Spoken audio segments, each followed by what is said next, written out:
Hi. Good morning. I'm so excited about the lighting right now because it is 10 in the morning and I usually film these daily videos at around 8 or 9 p.m. So I'm going to try this out.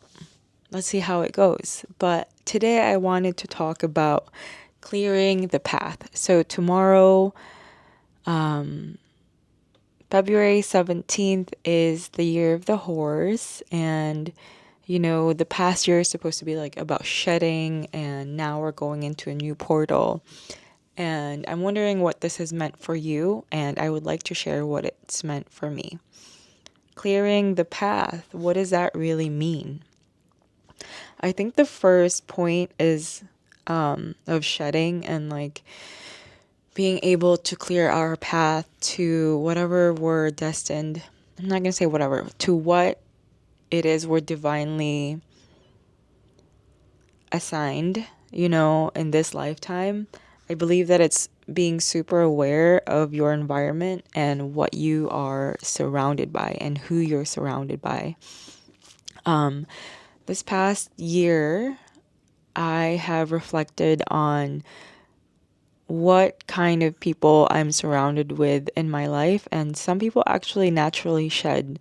There's people who I used to be really close to and barely even do check-ins, like real in-depth check-ins. But then once I stopped hanging on to that, I also, there was so much more room for the people in my life who are so genuine and check in and just see me for who I am.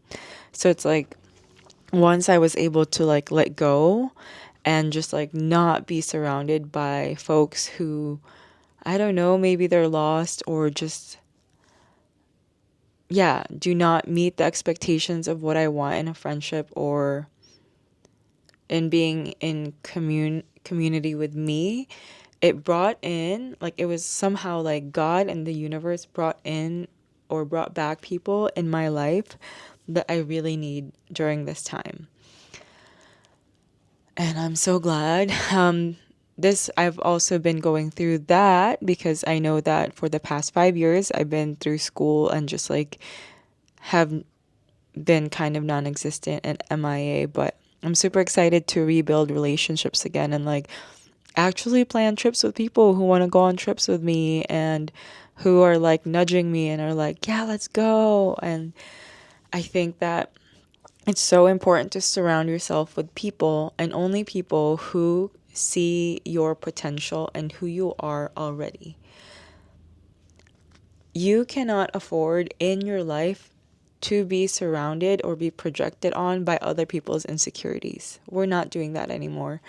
I used to accept that and be like, okay, I love this person anyways, and it doesn't matter what they think. But there comes a point where it does matter because you don't want to spend any time on people who don't see the best in you, only that. Okay? And number two is the part where, you know, where we have to clear our minds every single day. And that means for me journaling or praying, going for a walk for 20 minutes. And these all have science based or evidence based, and it's proven already. So clearing our minds through journaling. If you have started journaling, let me know if it's like a daily practice for you or if it's like still something that you want to work on, because the typical life, even when I'm traveling or it's just something that I've noticed everywhere. We have the apps Instagram, we have the apps Facebook. YouTube's been better. Actually, long form is so much healthier for your mindset, but like Instagram and Facebook, the way it constantly pushes out things that make you nervous, or it pushes out things where things only last for a few seconds and then you're hit with the next dopamine hit. It's so unhealthy and so unsustainable. I used to love these apps so much, but the algorithms have changed, and there's a different way to, I think, that we could stay aware of things, and also recognizing that governments, they benefit from us and our nervous systems being hijacked, right? And the tools are like on our phone.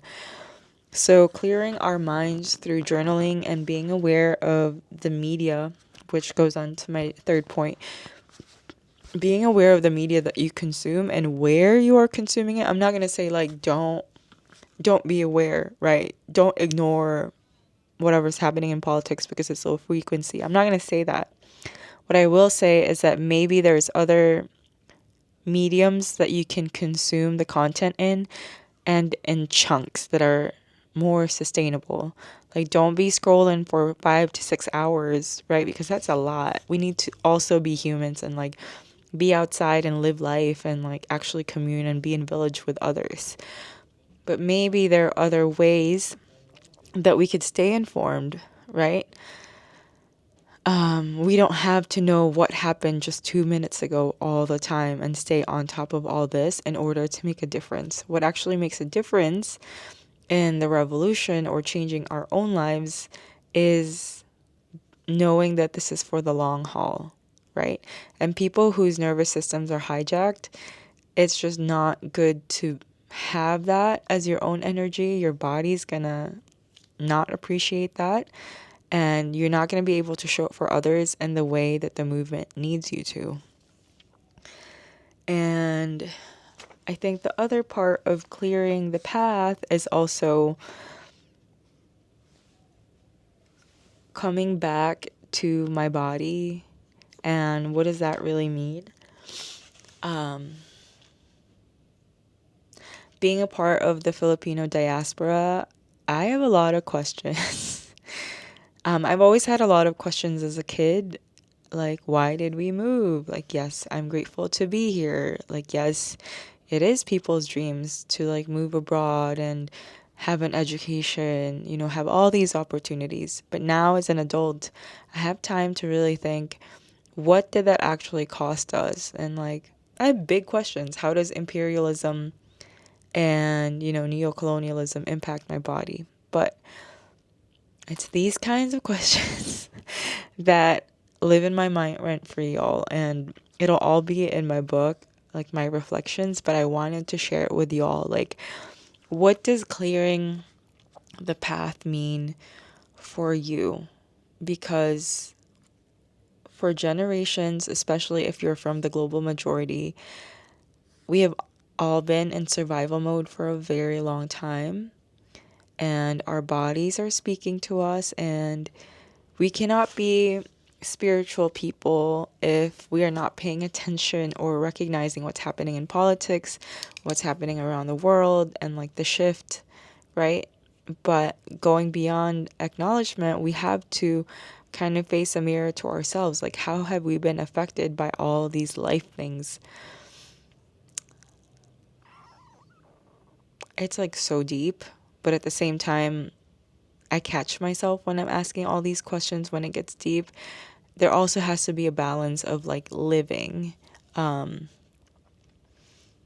outside, doing activities.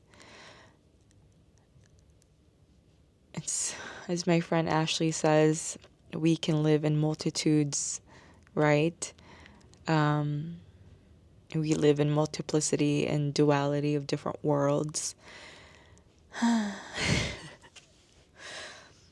But thank you for listening to my musings. Yeah, I think that I'm gonna come up with quadrants just to be able to like organize my thoughts and be able to share that with y'all. But year of the horse, you guys, how are you guys feeling? I'm so curious, and I just want to read what kind of shifts are happening in your life.